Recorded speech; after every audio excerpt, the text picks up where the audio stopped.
That was my honest reaction to this movie. I'm tired of reboots. Ladies and gentlemen, the cycle never ends.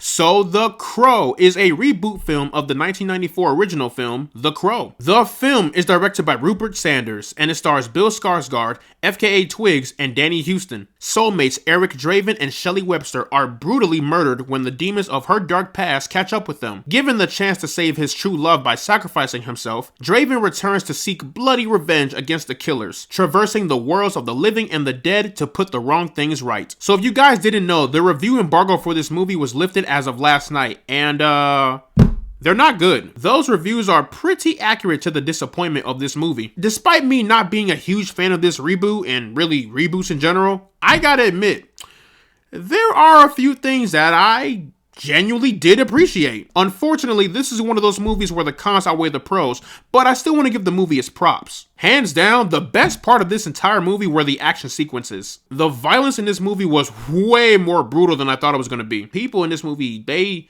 get massacred. Like, they're not coming back. The action in the movie is pretty satisfying, I can't lie, but the one scene in particular that really stood out was that stairwell scene. The biggest problem with that stairwell scene is that it doesn't occur until the final act. But when it's happening, it's quite a bloody good time. What can I say? I like chaotic, bloody violence. That is a crazy thing to say on camera. They finna lock me up for that one, god damn it. The production in this movie is actually decent. Nothing really groundbreaking or spectacular, but at least it feels like they put some sort of money into it. At least we know where the budget went. Also, this movie has a pretty good soundtrack, I can't lie. The music in this movie is like gothic, modern day teen music, if that makes sense. Point is, I rocked with it. Wait a minute, hang on one sec. We have a dark and edgy universe, decent production to complement that dark and edgy universe. We also have cool music and cool action scenes, but unfortunately, all of that is bogged down by weak writing, weak character development, and overall just a lack of direction? Sounds familiar, doesn't it? This movie felt like it belonged in the 2016 Suicide Squad universe, and that is not a good thing. Matter of fact, I'll take it a step further. I feel like this movie was supposed to be its own unique and original thing, but the studio saw that and told the director, hey, Rupert, buddy, hey, listen, hear me out here. I understand you have your own world, you have your own unique characters, and we love that for you. That's awesome. But we just don't think this idea is going to sell a lot of movie tickets, if you know what I'm saying. Now, no, hold on. Don't leave. Hear me out, buddy. Hear me out.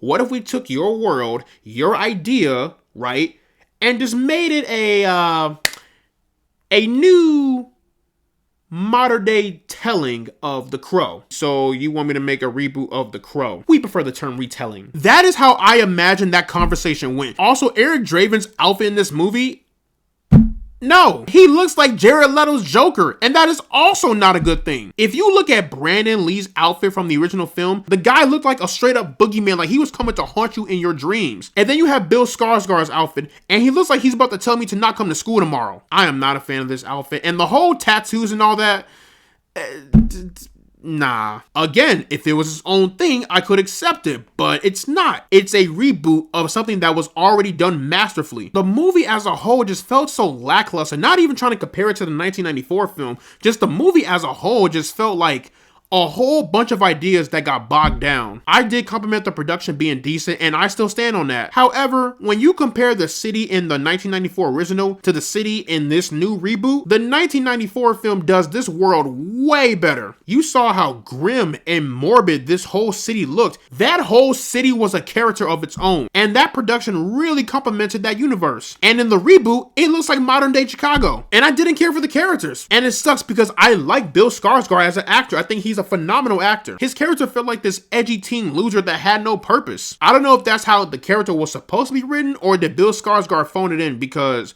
I don't know. Something was off with that. His performance was not terrible. It's just that we've seen the man do better. We know the man can act. Now, FKA Twigs, I'm not really familiar with her as an actor, but I am very familiar with her music. I tend to get a little worried when I see musicians try to get into acting, because some musicians are just not good at acting. Also, the idea of Eric Draven trading his life to save Shelley. Huh? I get it, lovey-dovey stuff. She loves me not, blah, blah, blah. But if I could be honest, if I had a woman right? If me and my girl were killed by a group of bad guys and then I got the chance to return from the dead to kill those bad guys, then after the job is done, I get to spend the rest of my life with her in eternal heaven? Yeah, I'm taking that offer. Then again, in this movie, they did say Shelly's soul was going to hell. I hope Satan's barbecuing. Also, who the fuck was this guy? Like, what was his purpose? Like, sir, who are you? What are you, the guardian of the world between worlds? And the villain in here, he was pretty mediocre, I'm not gonna lie. So the villain is basically a billionaire asshole who becomes a host for the devil. And the devil gives him this power to like possess people by whispering in their ears. I won't lie, I kind of did giggle a little bit because the way they did it. His ass was like...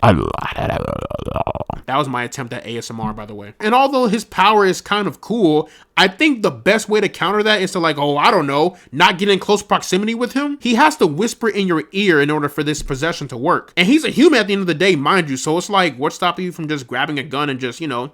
Bang. Details, man. They are important. Also, this movie has some irrelevant scenes that play no factor into the story. So in the beginning of the film, we see that Eric Draven cuts his hands by touching some barbed wire trying to save a horse. And years go by and we see that the scars have healed.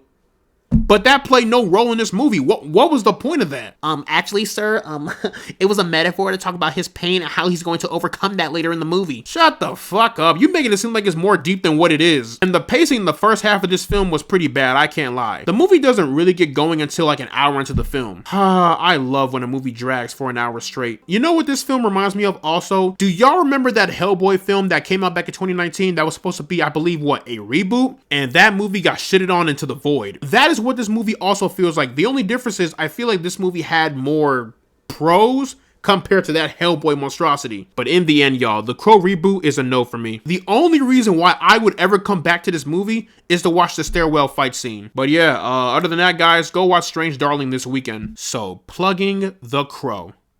Into the rank system, I am placing this one into the negative zone. But yeah, y'all, that is pretty much my review for the Crow reboot. Let me know down in the comment section below what you guys thought about the film. Did you love it somehow? Did you hate it like majority of people? Matter of fact, what was your favorite scene in the original film? Whatever you thought, let me know down in the comment section below. And as always, guys, leave a like and subscribe if you want to see more, and I will see you all in the next one.